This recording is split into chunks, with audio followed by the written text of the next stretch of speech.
এখনো পর্যন্ত যে সমস্ত সিনেমা বা সিরিজের পার্ট 1 দেখে খুব এক্সাইটমেন্ট হয়েছি বা খুব এক্সাইটেড হয়েছি, পার্ট 2 বা সিজন 2 নিশ্চিন্তে ঝুলিয়েছে।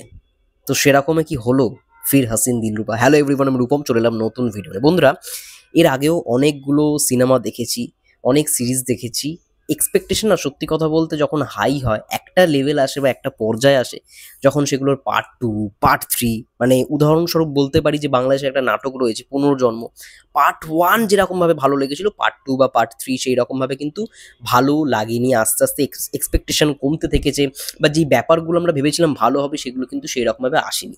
বা রিসেন্ট রিলিজ হওয়া সিরিজ মির্জাপুর সিজন, মানে মির্জাপুর সিজন 3, মানে মির্জাপুর সিজন 1 কোথায় ছিল, তারপরে কোথায় সিজন 2, এবং তারপরে কোথায় আজকে সিজন 3 দাঁড়িয়েছে। মানে ঘুরে ফিরে কিন্তু একই জায়গায় পৌঁছে যাচ্ছে ব্যাপার স্যাপারগুলো। তো যাই হোক, ফির হাসিন দিলরুবা অলরেডি নেটফ্লিক্সে স্ট্রিমিং করা শুরু করে দিয়েছে, এবং 2021-এ আমার এখনও মনে রয়েছে এই সিনেমাটা বেরোয়, মানে পার্ট 1টা বেরোয়, হাসিন দিলরুবা। এবং আরও একটা সিনেমা দেখেছিলাম লাস্টের দিকে, মৃণাল মুরলি সামথিং এরকমই একটা নাম, তবিনা থমাস ছিল। এই দুটো সিনেমা মানে নেটফ্লিক্সে রিলিজ হওয়ার মধ্যে এই দুটো সিনেমা আমার পার্সোনালি খুব ভালো লেগেছিল 2021-এ, এই হাসিন দিলরুবা আর মৃণাল মুরলি। ঠিক আছে, তো হাসিন দিলরুবা দেখার পর সত্যি এক্সপেকটেশন আমার সত্যি অনেকটাই বেশি ছিল, এবং ট্রেলারটাও যদি রিলিজ করে হেভি লেগেছিল ভাই। ফ্যান্টাস্টিক একটা ট্রেলার হয়েছিল, ফ্যাবুলাস ট্রেলার হয়েছিল। তো এই সিনেমাটার ডিউরেশন 2 ঘন্টা 7 মিনিটের মতো, আমি দেখে শেষ করলাম। আমার সত্যি কথা বলছি, ফার্স্ট হাফটা খুব ভালো লেগেছিল, খুব ভালো লেগেছিল। কিন্তু ইন্টারভ্যালের পর থেকেই টুইস্টের পর টুইস্ট, টুইস্টের পর টুইস্ট, টুইস্টের পর টুইস্ট, মানে ক্লাইম্যাক্স হবে, তারপর আরও একটা টুইস্ট, মানে ক্লাইম্যাক্স আর হচ্ছে না, ক্লাইম্যাক্সের পর আরও একটা ক্লাইম্যাক্স। এটা না, যখন আপনি দেখতে থাকবেন তখন কিন্তু আপনার একঘেয়ে মনে হবে, এবং কোথাও গিয়ে মনে হবে যে প্রেডিক্টেবল। সেটাই হয়েছে। ইন্টারভেল পর্যন্ত সিনেমাটা এত সুন্দর ছিল, বা গল্পটা যেরকমভাবে এগিয়েছে ভালো ছিল, এবং তারপর থেকে কোথাও গিয়ে যে জিনিসগুলো দেখতে পাচ্ছি, যে ঘটনাগুলো দেখতে পাচ্ছি, সেটা আপনি ওই পণ্ডিতজির বইটা বারবার খুলে খুলে পড়ুন, আপনি বুঝে যাবেন ঘটনা কি। এখানে একটা কুমিরের অ্যাঙ্গেল দেখানো হয়েছে, যেটা কিন্তু খুব ভালো রকমভাবে ডিরেক্টর ইউজ করেছে, কিন্তু কোথাও গিয়ে সেটা রেজাল্টটা যেটা আমরা দেখতে পেলাম, মানে একটা হতাশাজনক রেজাল্ট।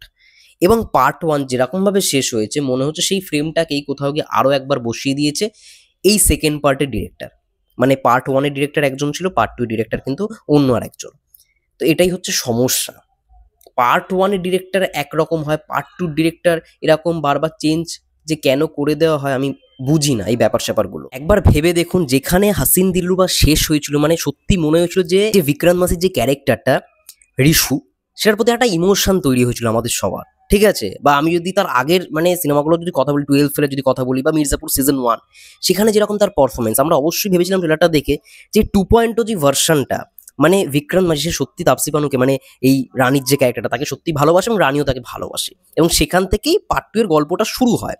তো ফার্স্ট হাফটায় যেরকমভাবে তাকে দেখতে পেয়েছি, কোথাও গিয়ে মনে হয়েছে যে হ্যাঁ, গল্পটা মনে হয় একটু অন্যদিকে টার্ন অ্যান্ড টুইস্ট নেবে। কিন্তু ওই যে ইন্টারভেলের পর থেকে আমাদের মানে বারবার মনে হচ্ছে যে এই ক্যারেক্টারটার অ্যাকচুয়ালি মোটিভটা কি, ক্যারেক্টারটাকে স্পষ্টভাবে দেখাইনি।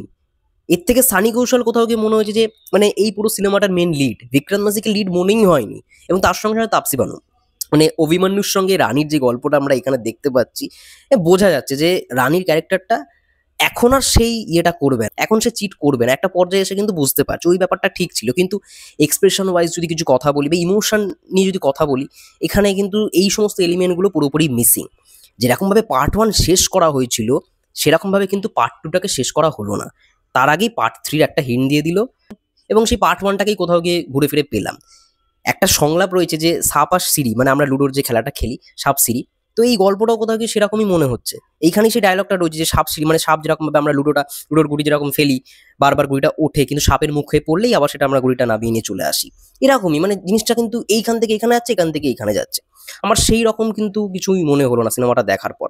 একটা পর্যায়ে এসে মনে হচ্ছিল যে হ্যাঁ, সিনেমাটা খুব ভালো দিকে এগোচ্ছে, কিন্তু তারপর থেকে সব প্রেডিক্টেবল, মানে টুইস্টের পর টুইস্ট, টুইস্টের পর টুইস্ট। তার থেকে মনে হয় যে পার্ট 1-এ একটাই টুইস্ট ছিল, একটাই মানে সেই রকম ক্লাইম্যাক্স ছিল, সেটাকেই রাখাটা উচিত ছিল পার্ট 2 এর ক্ষেত্রে। এখানে যে ইনভেস্টিগেটিং অফিসার, মানে নীলুর যে চাচার যে ক্যারেক্টারটা প্লে করছে, নামটা ঠিক মনে নেই, তার কিভাবে ইন্ট্রো দিয়েছে ভাই, তার ইন্ট্রো যেরকমভাবে দেওয়া হয়েছে তাকে তো ইউজই করতে পারিনি।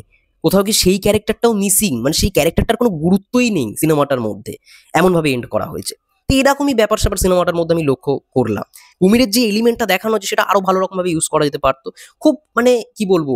দেখুন সিনেমা মানেই ইনলজিক্যাল জিনিস থাকবেই। সেখানে লজিক্যাল সবকিছুই থাকবে এমনটা নয়। কিন্তু ইনলজিক্যাল জিনিসের মধ্যে কিছু জিনিস এমনভাবে বিভিন্ন ডিরেক্টর প্রেজেন্ট করে যে হ্যাঁ, এটাকে মনে করব যে ঠিক জিনিস। তো সিনেমাটা দেখার পর যদি রেটিং দিতে বলা হয় তাহলে আমি তো বলব যে 2 আউট অফ 5 মানে 5 এর মধ্যে 2 দিতে পারবো এই সিনেমাটাকে।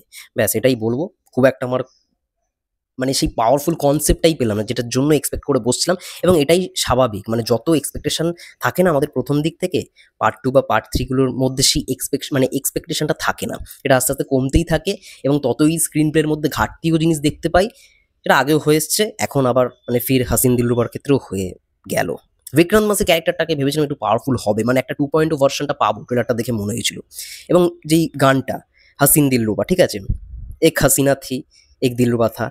ওই গানটাও এমন একটা জায়গায় ইউজ করা হয়েছে, ভাল লাগছে, শুনতে ভাল লাগছে কিন্তু বাদবাকি খুব একটা যে ভালো জিনিস রয়েছে সিনেমাটার মধ্যে, যারা থ্রিলার সাসপেন্স সিনেমা দেখে, আমার মনে হয় না তাদের খুব একটা ভালো লাগবে বলে। নরমাল মানুষজন সিনেমাটা দেখতে পারে। নরমাল অডিয়েন্সের ক্ষেত্রে সিনেমাটা হয়তো ওয়ার্ক মানে করলেও করতে পারে। কিন্তু পার্ট 1 এর মতো পার্ট 2 অতটাও কিন্তু ভালো নয়।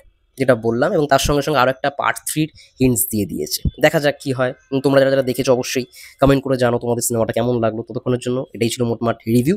সবাই ভালো থেকো, সুস্থ থেকো। Take care.